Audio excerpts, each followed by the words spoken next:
Hi, and welcome to another episode of About the Authors TV. I'm your host, Jake Brown. A.M. Homes' wide-ranging talents and achievements have earned her celebrity status and the esteemed opinion of the LA Review of Books, in part because, on top of numerous novels and story collections, she's written an opera libretti and a television show. A gifted satirist, the New York Times Book Review once declared, Holmes' first novel, Jack, was published when she was just 19 and still in college, with the Washington Post reporting at the time that the book has been compared by admirers with J.D. Salinger's Catcher in the Rye. Her first short story collection, published in 1990, The Safety of Objects, was alarmingly good, according to the Village Voice, who mused in a similar vein that it's hard to say exactly who Holmes' predecessors are. Roald Dahl, Rachel Ingalls, and J.D. Salinger all come to mind, but in many ways she's not unlike Cheever. While the Los Angeles Times added that this collection of wonderfully skewed stories was sharp, funny, and playful, noting impressively early on in her daring career that Holmes is confident and consistent in her odd departures from life as we know it, sustaining credibility by getting details right. A fully engaged imagination is at work and play here. In the Country of Mothers boasted a commanding narrative in the estimation of the Wall Street Journal, who found her third work by turns witty and unnerving, and at times almost unbearable in its emotional intensity. The End to Alice moved Vanity Fair to declare that the book shocks, mesmerizes, repels, and titillates, erupting at one unforgettable point in a harrowing flashback that does for baths what Alfred Hitchcock's Psycho did for showers. So successful upon publication in 1996 that Appendix A, an elaboration on the novel The End of Alice, was added. Newsweek found Music for Torching to be exhilarating, while Entertainment Weekly found her next anthology, Things You Should Know, to be a lavishly imaginative story collection with high drama and killer comic dialogue, adding that Holmes' return to short fiction is a gift. Stephen King predicted that I think this brave story of a lost man's reconnection with the world will become a generational touchstone, like Catch-22, The Monkey Wrench Gang, or The Catcher in the Rye. After reading, this book will save your life. And she was equally celebrated for the bravery of her 2007 nonfiction memoir, The Mistress's Daughter, which was a bestseller that USA Today found to be rich in humanity and humor. Where Holmes combines an unfussy candor with a deliciously droll, quirky wit, her energy and urgency become infectious. Her return to fiction with May We Be Forgiven was a welcome one Time magazine found to be darkly funny, while the New Yorker admired the consistent way that in her work she wrestles with uncertainties. How do we think positively in such a complex time? How do we function in the world we're living? Her 2018 short story collection, Days of Awe, demonstrated just that, with Salon magazine noting that Holmes has shown a unique penchant for cracking open the dark heart of human nature with irreverent wit, devastating empathy, and haunting shocks, while O magazine found the work to be exuberantly transgressive. Her most recent bestseller, The Unfolding, has been celebrated by the great Salman Rushdie as a terrific black comedy written almost entirely in pitch-perfect dialogue that feels terrifyingly close to the unfunny truth. Awarded fellowships by the Guggenheim and the National Endowment for the Arts. A.M. Holmes is here today to discuss her daring catalog in depth. Thank you so much for being with us. How early do you remember books becoming an important part of your childhood? I used to go to the library, and I remember practicing. You had to be able to sign your name in cursive to get a library card, and so I couldn't write anything else, but I could write my name in cursive. Um, and I loved, it's funny, in retrospect, I think about it and I think, wow, it's interesting. Books like Flat Stanley and Lyle Lyle Crocodile. And definitely they did two things. One, they were this wonderful mix of sort of the surreal and the kind of weird, which was, things that couldn't quite happen, like crocodiles didn't live on the Upper East Side. Um, but they also, I think, were my introduction to cities and the desire to sort of grow up and come to New York City because it seemed like a very exciting place.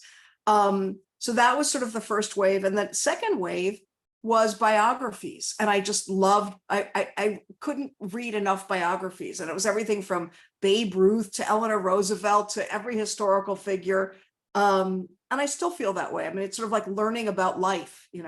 We understand you actually wrote and bound your first book while you were still in grade school? This is my first book, produced in elementary school when we had to learn how to bind a book with library binding. And it is the mystery stories of Haunted Holmes Hollow. So what I will also tell you is that I had terrible learning issues, actually. And so they didn't even tell me to go to secretarial school or go to typing school. They said, you will never write. And they meant not books, they meant like a check or like, anything. And so on the one hand, that was really difficult. And I always tell my students about that because I think the mind that it takes to be a creative person and do all kinds of things is not the same mind that it takes to spell or make letters that look pretty or legible to others. And that's very important to know. But I would say in the 1960s and 70s, they did not know that. They just thought that one's going to be back in the pile forever. And it was upsetting and also in some ways, I suspect, kind of liberating because I just thought, screw it. But you were already writing. I was already writing. Yes. Well, it's interesting because this book is, as a little young person, as weird then as I am now. So the book is dedicated to my right hand. And it's just these couple of like wacky stories. And one of them is, I'll just tell you, like, this is a very short one near the end of the volume. A party. The other day I went to a party. This guy was reading a mysterious letter to me. It was called My Idea of Paradise, and it was really gory, at times daring, and I felt like throwing up. Anyway, the party was at this real fancy place. It was expensively furnished. And when I was pouring myself some punch, I accidentally knocked over the punch bowl. I was so embarrassed that I felt ready to die. So I fainted. I smashed my head through the wine and cheese table. The end. Just like, but what child is conveying all of that, both desire to be at the party and embarrassment and all of it. So yes, You go on from there to study the craft of writing at American University and then Sarah Lawrence College, where you earned your bachelor's, and then at the famed University of Iowa Writers Workshop, where you earned your MFA. Please take us on a tour through the highlights of that very impressive academic track. In high school, and I really had a hard time. And so I dropped out of high school for a year. I spent a year in my room writing a book of poems and torturing my mother with them. And I would sort of come out and say to her, like, oh, I've written another one. Would you mind typing it up? And they were so depressing. They were just adolescent angst to the max. But I did have a few teachers who definitely were sort of accepting of me in some way. And then when I got to college, and I went to many colleges because it took a long time, at American University in Washington, D.C., that was sort of the first place I kind of got my footing.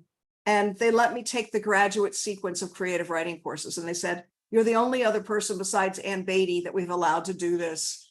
But I was still so weird and so shy that for a long time I had to sit outside the classroom because I couldn't bring myself to go in.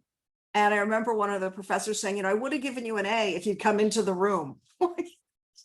I left to go be with Grace Paley and a bunch of other writers. Yeah. Now, for viewers who might not be aware of this remarkable fact, you actually wrote what became your first published novel, Jack, while still in college, earning extremely high marks right out of the gate from the New York Times Book Review's praise for this engaging, doggedly funny story they felt was likable from the first paragraph. A good kid caught in circumstances too much for him, and in the particulars of those circumstances, A.M. Homes touches on something unique. Miss Holmes handles the big subject subtly, deftly, and with an appealing lack of melodrama. In later years, as this book's influence and impact stood the test of time, it would eventually become part of the Encyclopedia Britannica's official record, noting that the story, lauded for its acutely realized characterizations and humane treatment of its subject matter, was widely translated and used in high school curricula.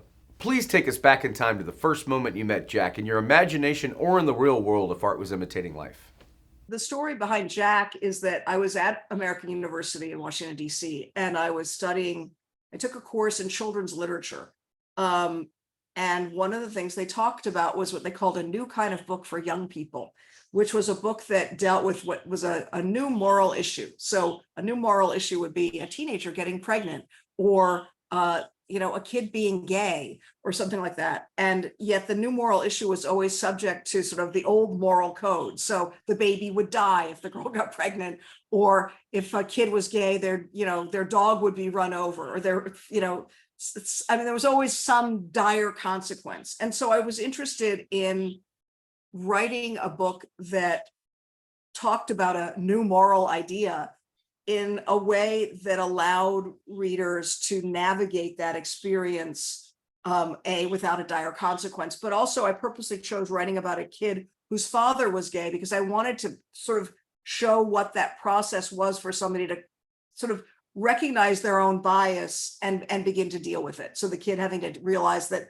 he was very upset by finding out that his father was gay, but what did it mean? And ultimately it means his dad is his dad, and in many ways is a better parent than some other parents that he knows of. So that was in college. And that happened actually because in the class, you're supposed to write a paper. And I said to the professor two things. I said, one, do you think I could, now I've got your morning, maybe that's the morning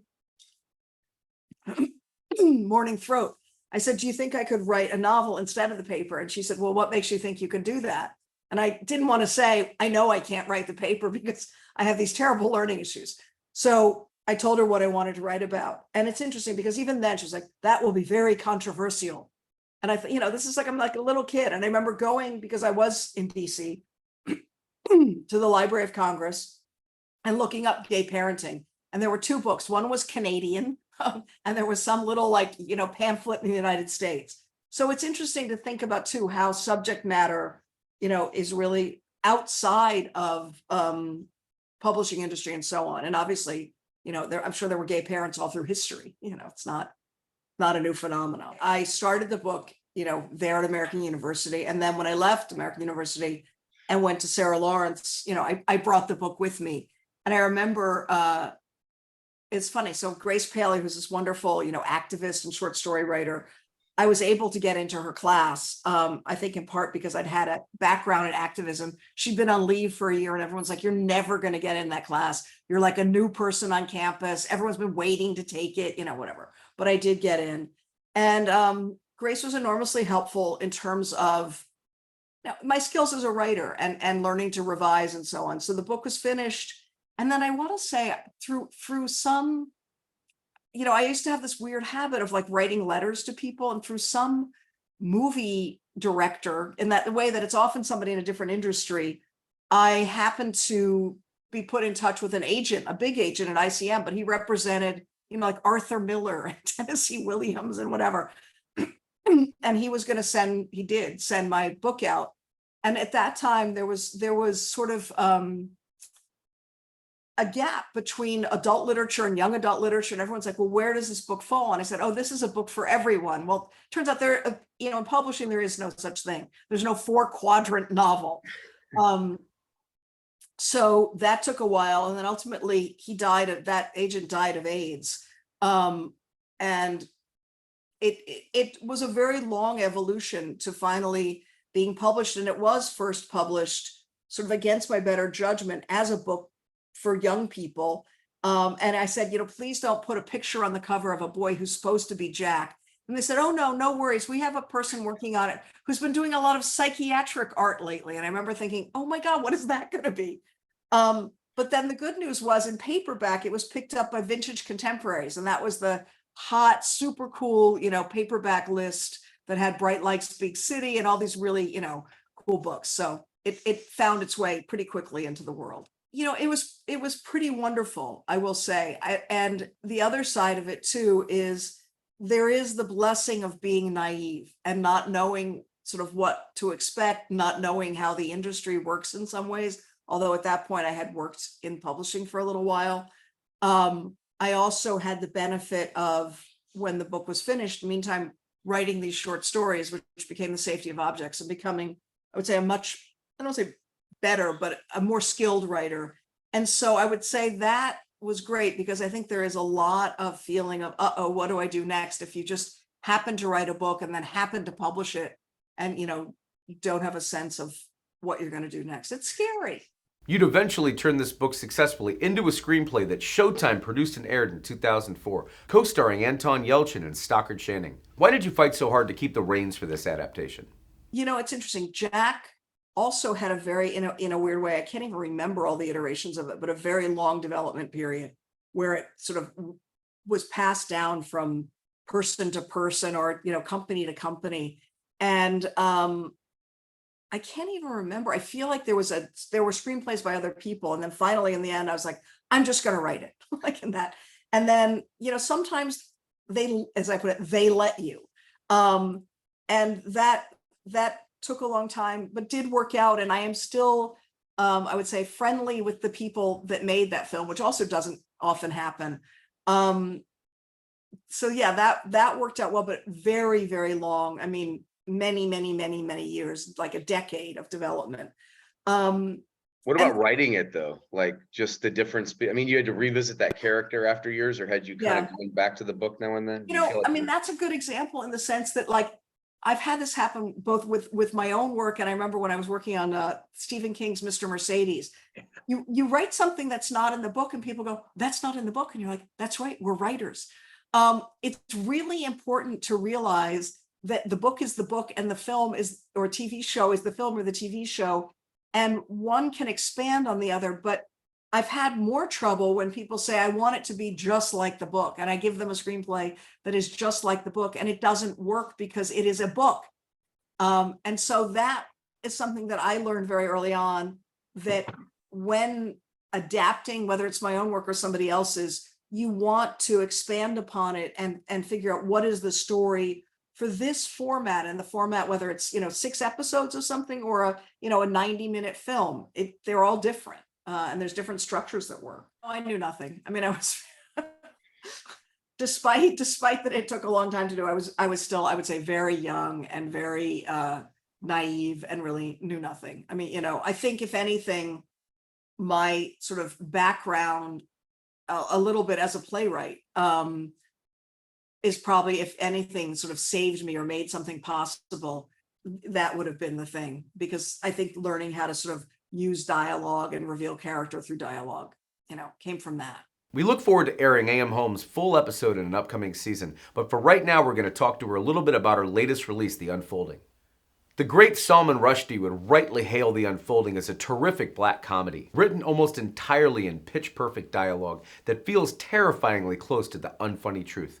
One that the LA Times further observed pairs slapstick political satire with tender observations about the relationship between parents and children. And while Charlotte and Megan are as usual memorable, I'm dying to ask, how complicated as an author is it crafting a character like the big guy, who's so far from someone you sound like you would ever associate with in real life? It is a sort of a weave of three main characters. The big guy is a older, white, very wealthy Republican man who is deeply disturbed when Barack Obama wins over his candidate, who's John McCain. And he takes it really personally. He feels like he has dropped the ball, and he and his cohort of friends have really failed America in a sense, and failed to uphold the traditions, the point of view, that their sense of democracy, which probably differs from others, and that he needs to set about a plan to make sure he's done something with his life and to reclaim that version of democracy. That story of the big guy is woven in with a sort of a more intimate domestic story, which is the story of his wife, Charlotte, who is an alcoholic, in part due to having held too many family secrets too close to the heart for a long time, and their daughter, Megan, who votes for the first time that year and begins to have her own awakening, as in, maybe I don't see the world in the same way that my parents do, which is a standard awakening for all of us in some ways, that you begin to sort of individuate and define yourself, sometimes in opposition to, sometimes not, one's parents as you move forward into the world. And so it is a really, and I wanted also, because of the world that we live in now, it needed to be absurdist. It needed to be almost Dr. Strangelove-y at times, in terms of the relationship of the big guy to his cohort, or the forever men who it pulls in to help him fund and design a plan to disturb and disrupt the US government over a period of time. And what's terrifying is, of course, this was happening, and this is happening. The daunting and daring parts about writing a teenage character, I would say, it's always the same thing, which is you want to both get it right. And the important thing with that is trying to stay with what you understand to be organic or true to that character. And at the same time, you don't want them to know more than they could possibly know. But also you need to empower them to be an individual. And I always feel like throughout my career, probably from the very beginning, people have always said, "Oh, you write children so well."